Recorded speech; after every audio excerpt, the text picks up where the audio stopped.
divórcio é uma prática que vem crescendo muito no Brasil.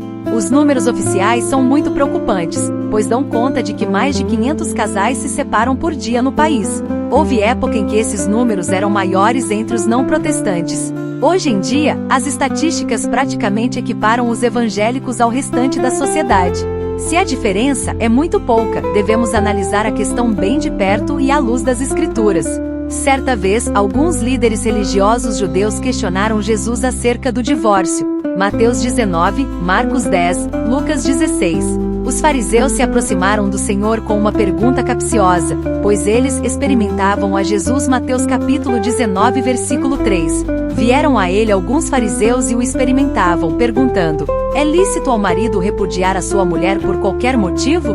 Naquela época havia uma discussão sobre uma passagem de Deuteronômio, que era interpretada de maneiras diferentes. O texto afirma que se um homem casar com uma mulher e achar nela algo indecente, deve dar carta de divórcio. Deuteronômio capítulo 24, versículo 1 ao 4. Se um homem tomar uma mulher e se casar com ela, e se ela não for agradável aos seus olhos, por ter ele achado coisa indecente nela, e se ele lhe lavrar um termo de divórcio, e lhe o der na mão, e a despedir de casa, e se ela, saindo da sua casa, for e se casar com outro homem, e se este a aborrecer, e lhe lavrar termo de divórcio, e lhe o der na mão, e a despedir da sua casa, ou se este último homem, que a tomou para si por mulher, vier a morrer, então, seu primeiro marido, que a despediu, não poderá tornar a desposá-la para que seja sua mulher, depois que foi contaminada, pois é abominação perante o Senhor. Assim, não farás pecar a terra que o Senhor, teu Deus, te dá por herança. A pergunta é: o que é coisa indecente? Uma linha interpretava que era o adultério, a imoralidade. Outra linha argumentava que poderia ser por motivos tais como o caso de considerá-la má cozinheira. Assim, se o arroz queimasse, seria lícito dar a carta de divórcio. Como havia essa disputa entre duas linhas interpretativas das Escrituras, os fariseus quiseram trazer Jesus para dentro da discussão, com o objetivo de, quem sabe, minar sua popularidade. A resposta de Jesus, porém, pega todos de surpresa. Disse o mestre: não tendes lido que o Criador, desde o princípio, os fez homem e mulher, e que disse: por esta causa deixará o homem pai e mãe, e se unirá à sua mulher, tornando-se os dois uma só carne? De modo que já não são mais dois, porém uma só carne. Portanto, o que Deus ajuntou não o separe o homem. Mateus capítulo 19, versículo 4 ao 6. A resposta aponta para o fato de que o plano original de Deus é que o casamento seja para sempre. No matrimônio há essa união, que forma uma só carne, determinada pelo Senhor. A conclusão é que, sendo um ato determinado pelo próprio Deus, homem nenhum deveria desfazê-lo. Os fariseus, não satisfeitos, tentaram encurralar Jesus. Por essa razão, mencionaram o fato de Moisés ter mandado dar carta de divórcio. Mateus capítulo 19, versículo 7. O Senhor responde, esclarecendo ainda por que as pessoas se divorciam tanto, inclusive hoje em dia. Por causa da dureza que há no coração delas. Mateus capítulo 19, versículo 8. Com essa resposta, Jesus pôs o divórcio na conta do coração empedernido da humanidade. Em outras palavras, o que ele quis dizer é que o casamento teria solução se houvesse humildade, quebrantamento, verdadeira busca de Deus, disposição de perdão e aceitação, reconhecimento de erros e vontade de resolver os problemas. Nenhum casamento é tão complicado que esteja além do ponto de redenção e restauração. O problema é a dureza do coração do homem. As pessoas desistem do casamento hoje em dia por qualquer motivo, e a lei da sociedade facilita o divórcio. O que vemos são casais que não querem se arrepender e crescer juntos, amadurecendo a união em amor e compreensão. O motivo básico do problema, a meu ver, é a falta de reconhecimento de que o matrimônio é uma instituição divina. Foi estabelecido por Deus como base para a sociedade, para a igreja e para a vida do homem em geral. O final da conversa de Jesus com os fariseus é que o Senhor admite o divórcio em casos específicos. Muito embora ocorra por causa da dureza do coração, o divórcio ainda assim tem a permissão de Deus, porém, sob determinadas condições muito bem delimitadas.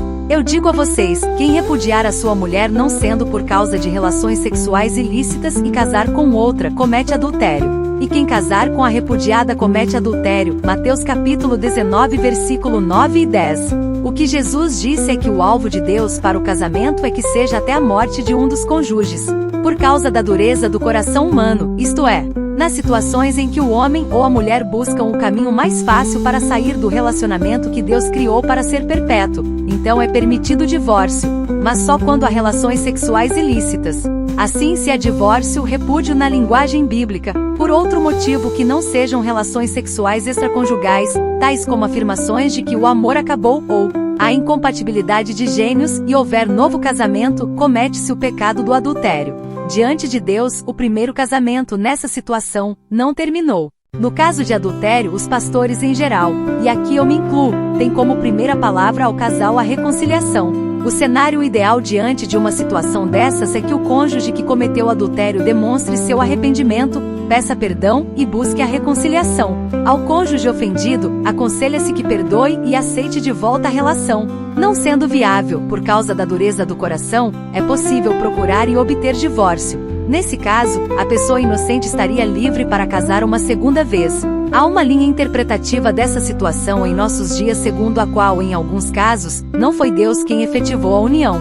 Seus adeptos alegam que o primeiro casamento foi um engano, ocorrido à parte da vontade divina, e que o segundo cônjuge, sim, era o que vinha da parte do Senhor. Essa interpretação, no entanto, é mais embasada na emoção do indivíduo, isto é, na vontade pessoal. Biblicamente falando, todo casamento é de Deus, todo matrimônio é uma união prescrita pelo Senhor. Não deve haver separação. O casamento merece todo investimento. O que traz o divórcio é a dureza de coração. Se houver disposição de arrependimento, perdão e compreensão, o casamento sempre terá jeito. Já a questão do novo casamento de uma pessoa divorciada deve ser vista a partir do entendimento correto do que significa divórcio. Podemos defini-lo como a cessação, a quebra ou o encerramento do contrato legal do casamento, feito por ocasião da celebração matrimonial. O divórcio ocorre quando uma ou ambas as partes decidem não permanecer mais casadas. Assim, procuram as autoridades civis constituídas, como ocorre no caso brasileiro, a fim de oficializar a separação. Embora para muitos isso possa parecer apenas uma questão civil, à luz da Bíblia o casamento é algo muito sério. O divórcio, por consequência, é algo seríssimo para Deus.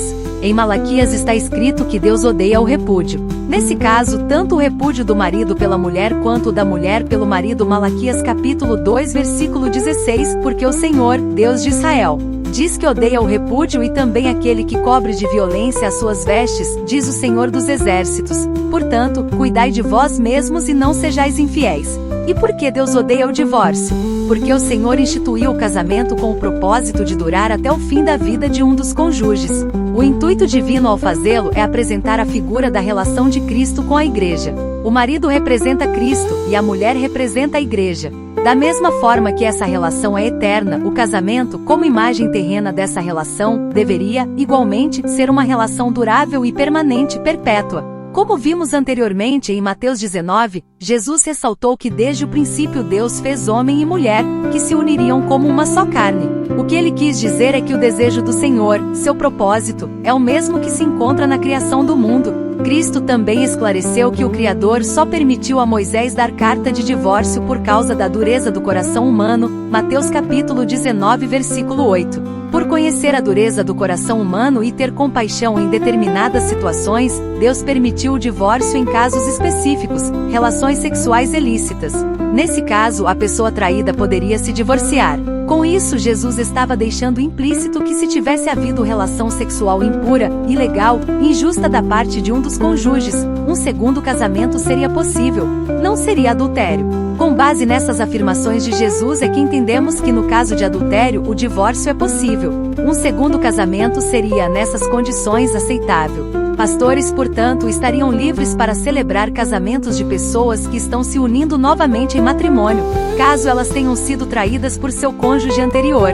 Quando há o adultério, é preciso deixar claro que o divórcio não é obrigatório.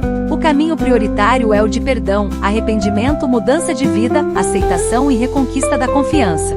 Se depois de várias tentativas, por causa da dureza do coração do ser humano, a pessoa traída não consegue se curar dessa ferida profunda e voltar ou o cônjuge continua em pecado, o divórcio é possível, bem como o segundo casamento. Muitos perguntam se caso a pessoa disser que perdoa, mas que não consegue conviver mais, não estaria no fundo negando o perdão. Não vejo dessa forma. Podemos perdoar uma pessoa, ou seja, não lhe atribuímos mais culpa, mas isso não significa necessariamente que será possível conviver com a pessoa que errou. O apóstolo Paulo tratou de uma situação similar em 1 Coríntios 7, quando um cônjuge é crente e o outro descrente. O descrente resolve abandonar o lar, simplesmente decidindo ir embora. Não houve adultério, mas o descrente decidiu que não quer mais manter o casamento por um motivo qualquer. Paulo, neste caso específico, diz que o irmão ou a irmã não está sujeito à servidão. Deus nos chamou à paz. Esse é o entendimento da Confissão de Fé de Westminster, que é a confissão de fé adotada pela Igreja Presbiteriana do Brasil. Essa seria a segunda exceção à regra da indissolubilidade do casamento. Como diz nossa confissão de fé, a Igreja Presbiteriana só aceita como causa válida de divórcio e novo casamento casamentos que foram desfeitos por causa de adultério e que não puderam ser resolvidos por causa da dureza de coração ou casos em que a parte descrente abandona a parte crente irremediavelmente. Portanto, nessas duas situações, a pessoa repudiada ou traída poderá se casar uma segunda vez e o pastor poderá realizar seu matrimônio.